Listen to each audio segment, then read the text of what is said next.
What's up, friends? Welcome to my YouTube channel, and today we are going to discuss the NEET previous year questions Physics Part 3. तो दोस्तों आज हम NEET previous year questions Physics Part 3 का discuss करने जा रहे हैं। तो पहला क्वेश्चन जो हमारे पास है, A long solenoid has 1000 turns when a current of 4 ampere flows through it. The magnetic flux linked with each turn of the solenoid is 4 into 10 to the power minus 3 Web. The self inductance of solenoid is. तो ये question NEET 2016 में पूछा गया है। Question हमारे पास क्या है कि एक सोलेनाइड, लॉन्ग सोलेनाइड हमारे पास है जिसके 1000 टर्न्स है और उस सोलेनाइड में जो करंट गुजरती है वो 4 एम्पियर है और मैग्नेटिक फ्लक्स जो लिंक्ड विद कॉइल है तो वो कितना है 4 into 10 to the power minus 3 web. तो हमें क्या निकालना है, self inductance of the solenoid. तो हम सॉल्यूशन इसका इस तरह लिखेंगे solution.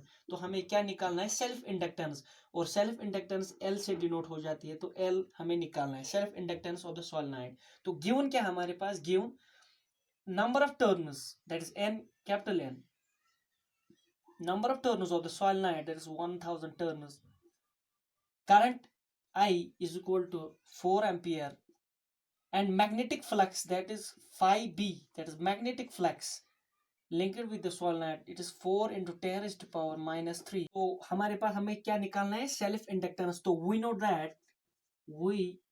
that self inductance, that is L equals to phi b, that is magnetic flux, into number of turns upon current, that is the formula। so इसमें value put करेंगे तो self inductance लिख लेते हैं 5b equals to 4 into 10 raised to power minus 3 multiplied by number of terms or 1000 upon current flowing through the solenoid is 4, so which implies that, तो 4 और 4 cancel हो जाएगा, 10 raised to power minus 3 multiplied by 1000 आ जाएगा।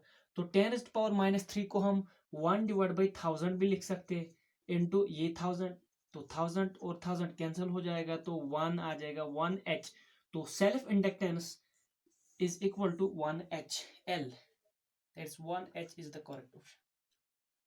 So next question here is, an electric dipole is placed at an angle 30 degree with an electric field intensity 2 multiplied by 10 raised to 5 Newton coulomb. It experiences a torque of 4 Newton meter.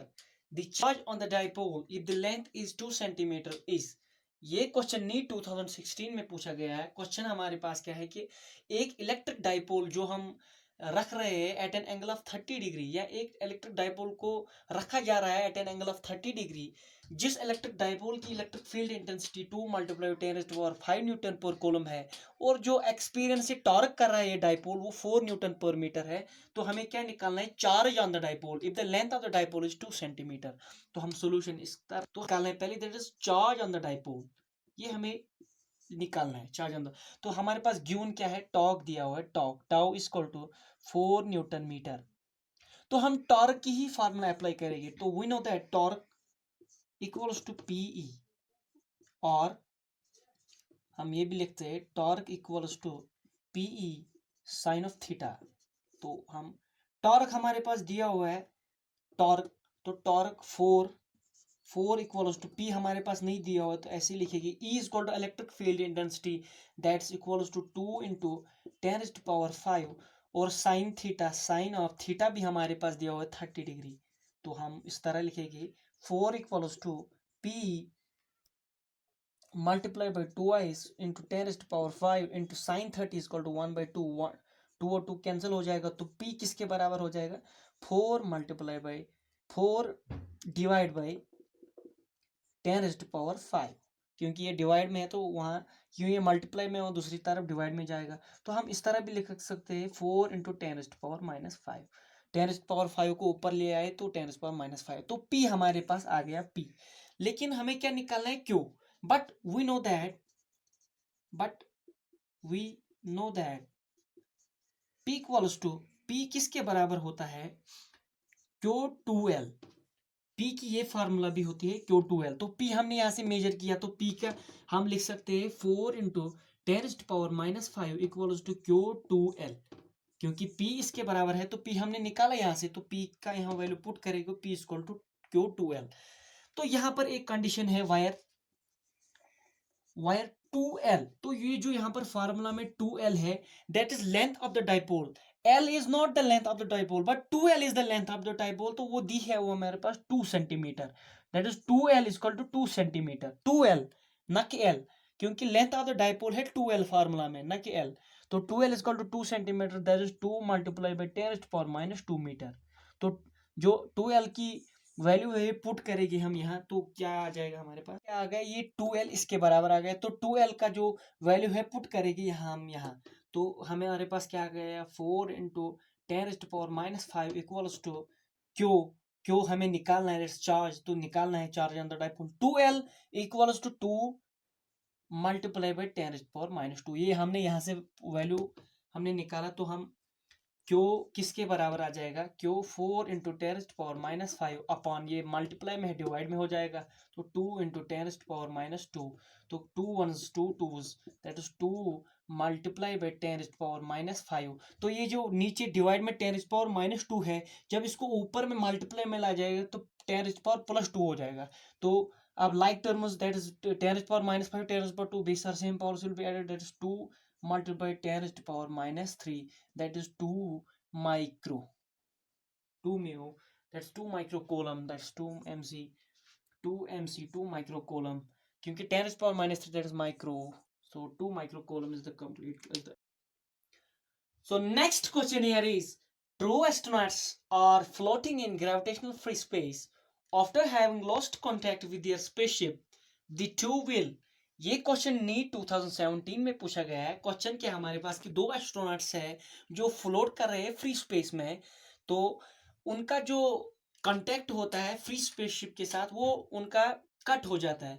तो हमारे पास question दिया कि दी two will, तो दोनों के साथ क्या हो जाएगा कि floating at the same distance between them, कि वो फ्लोट में ही रह जाएंगे, तैरते हुए रह जाएंगे, मूव टूवर्ड्स ईच अदर, एक दूसरे के इर्द गिर्द आपस में क्लोज आ जाएंगे, move away from the each other, एक दूसरे से दूर जाए चले जाएंगे, विल बिकम स्टेशनरी, कि एक ही स्टेशनरी हो जाएगी।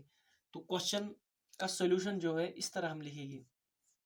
तो चूंकि फ्री स्पेस में जो ग्रेविटी है, जीरो ग्रेविटी होती है फ्री स्पेस में, जीरो ग्रेविटी होती है फ्री स्पेस में, लेकिन जो दोनों एस्ट्रोनॉट्स का जो मास है उसकी बदौलत से, मास की बदौलत से दोनों आपस में, दोनों में फोर्स ऑफ अट्रैक्शन डेवलप हो जाएगी। बिकॉज हमने पढ़ा है यूनिवर्सल ऑफ ग्रेविटेशन कि अगर दो बॉडीज जिनका मास m1 m2 है तो आपस में उनके दरमियान gravitational force of attraction develop हो जाता है। तो इन दोनों एस्ट्रोनॉट्स की दोनों की मासेस की वजह से force of gravitational force of attraction develop हो जाएगा।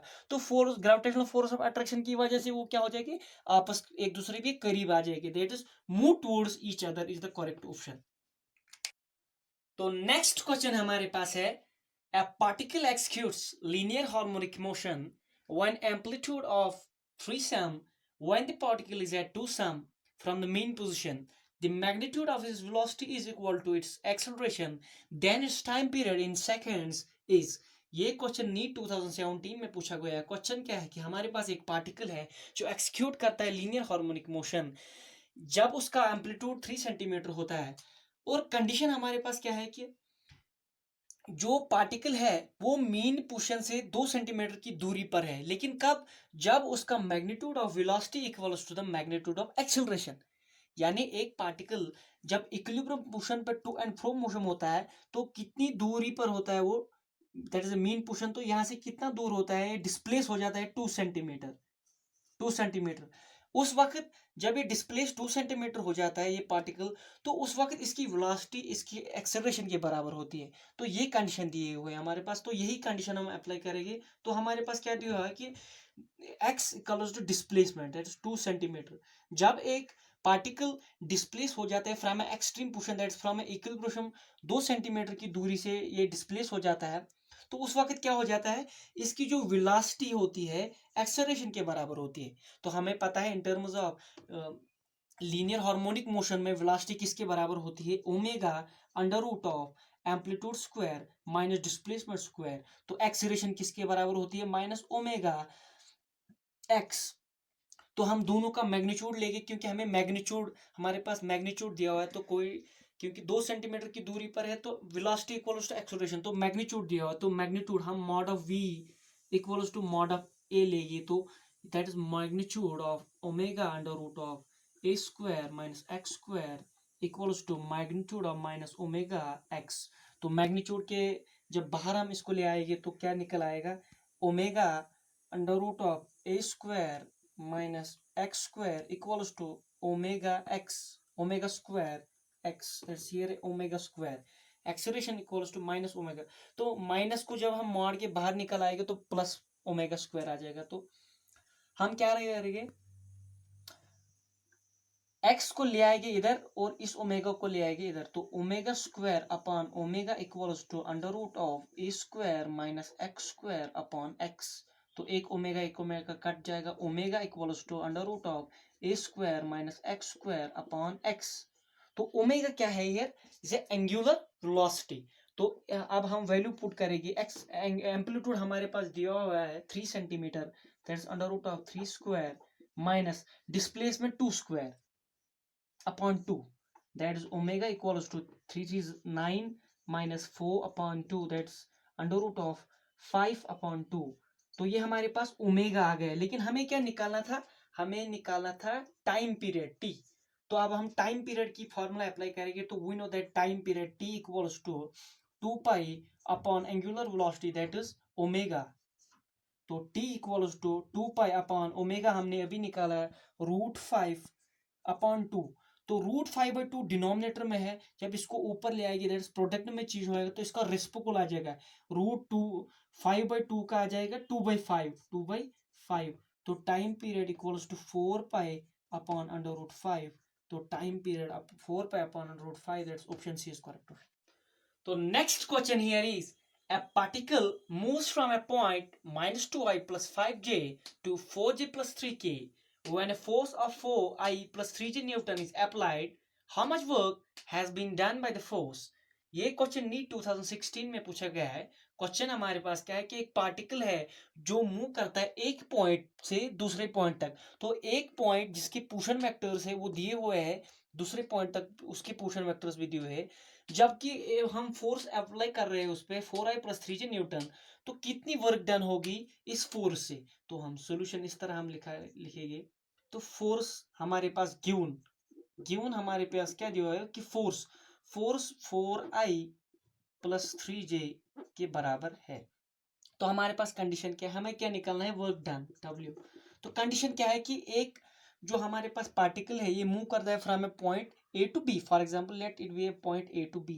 एक पार्टिकल मूव करता है, let particle X moves from A to B with a force F and that force equals to एक फोर्स से, दैट इज फोर्स F। तो वो force किसके बराबर है, 4i + 3j के बराबर। इतना फोर्स हम अप्लाई करते हैं एक पार्टिकल X को जबकि वो डिस्प्लेस हो जाता है from point A two point B। तो A पॉइंट पे जो इसके पुशन वेक्टर है दैट इज -2i + 5j। तो ये जब पॉइंट B पर पहुंचता है तो इसके पुशन वेक्टर है 4j + 3k। तो हम इसको जब ये पॉइंट A पे होता है तो इसको R1 भी लिख सकते हैं, that is position vector of A at point A, और R2 that is position at point B, R2 and R। तो delta S that is change in displacement किसके बराबर होगा, हमें पता है डिस्प्लेसमेंट 2 पॉइंट्स पर डिपेंड करता है, इनिशियल एंड फाइनल। तो that is R2 - R1, that is final portion minus initial portion, that is change in displacement, that is R2 - R1, where R2 and R1 are the portions of the X particle X। तो R2 हमारे पास दिया हुआ है 4j + 3k minus R1 -2i + 5j। तो that is delta S equals to इसको 4j + 3k, तो minus को अंदर की तरफ से माइनस माइनस हो जाएगा +2i - 5j। तो लाइक टर्म उसको आपस में मिलाइए, that is delta S, that is change in displacement, that is 4j क्योंकि j की 4j - 5j, that is -j + 3k + 2i। तो इसको ऑर्डर में लिखिए 2i - j + 3k। तो ये डेल्टा S हमारे पास आ गया, दैट इज चेंज डिस्प्लेसमेंट। तो हमें क्या निकालना है, work we know that work is equal to F dot delta S। तो फोर्स भी हमारे पास अब गिवन है तो डेल्टा S भी हमने निकाला, तो हम वर्क डन निकाल सकते हैं F W is equal to force हमारे पास 4I plus 3J into delta S equals to 2I minus J plus 3K। तो W इक्वल्स टू, तो 4 into 2 that is 8I cross I that is 1, so 8। तो यहाँ पर J और J that is 3 into -1 that is -3 plus, क्योंकि यहाँ पर K का कोई हो नहीं है तो K is equal to 0 plus 0, तो W is equal to 5 joule. तो 5 joule is the option C is the correct option.